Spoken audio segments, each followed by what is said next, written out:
It's time now to answer some of your business questions. Jennifer and Cynthia are with us once again.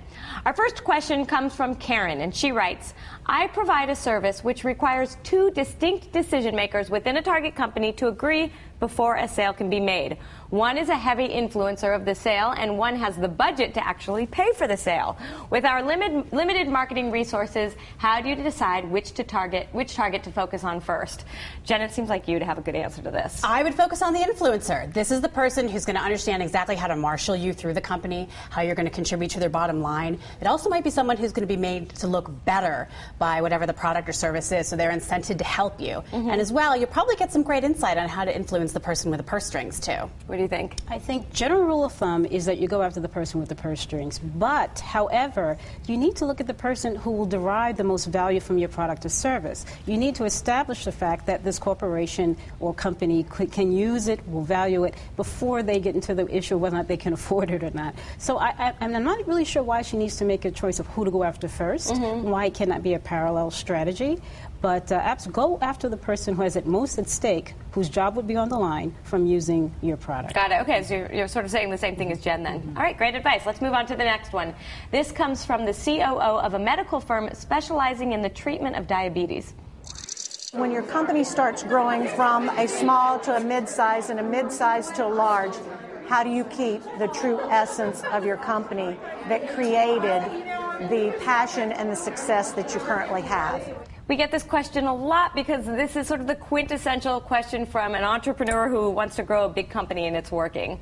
What do? You need to communicate your values to your team first and foremost. A good example of this is Zappos. This started out as a great little company, but they made a decision early on that customer service was going to be primary.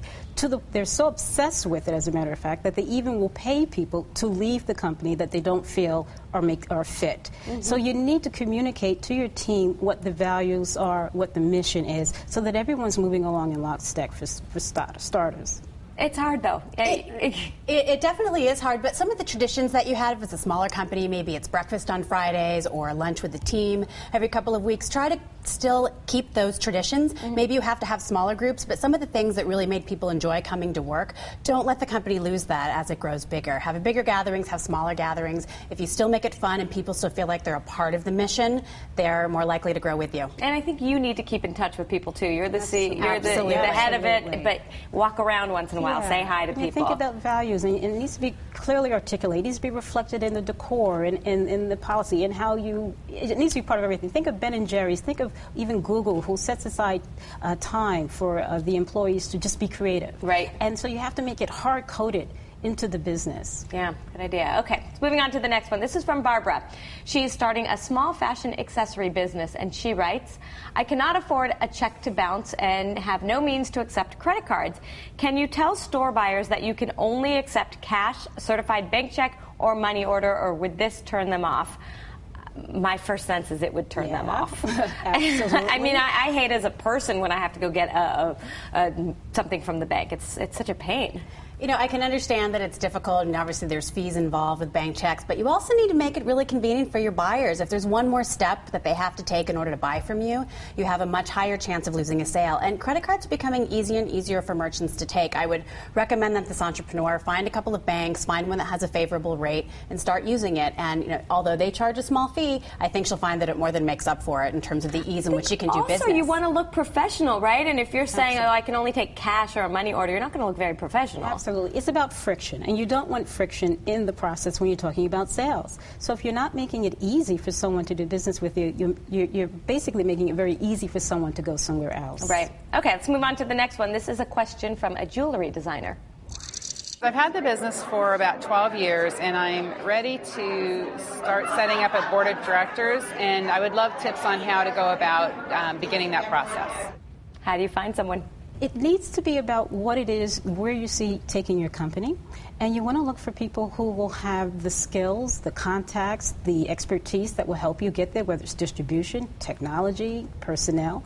Also, when you need to approach someone, you need to be very clear about what you're asking them to do. She said board of directors. I was wondering if she really meant board of advisors, because there's some legal issues with being on a board of directors that wouldn't be the case with the board of advisors. But be clear about the time commitment and what kind of assistance you're expecting from someone. on. So how do you find these people then? Do you just write a list of everyone you know, or? I get an idea of what kinds of people you want on your board. Is it certain experience? You know, she's in a particular industry. Does she want people from that industry, from the fashion industry, or are there people with really unique skill sets, maybe on the financial and marketing side, that she wants to bring in?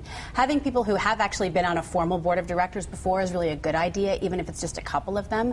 You obviously want to find people who have strong business judgment, who have strong ethics, and who really buy into your business idea. Yeah, I think that's really key, to get people who buy in, because they're not going to get a lot out of this besides helping you. Maybe you're going to give them something, but they have to really care about this in order to be helpful. And you need people who care, so you can call them in the middle of the night with a question that you have. Absolutely true, but she also should figure out whether it really is a board of directors exactly, or a board of advisors. Right. Yes. Okay, finally, we have a question from a viewer who is looking for some media placement.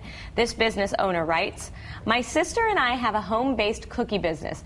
We bake a unique gourmet-filled cookie that we've never seen offered anywhere else. We would like to be highlighted in magazines, but we don't know how to go about this endeavor. So it's basically a PR question. In general, how do you get PR? Well, there's an old saying that says that you pay for advertising and you pray for PR. So let's get that out of the way. It's hard as you try, get in line. There's a whole bunch of folk out there.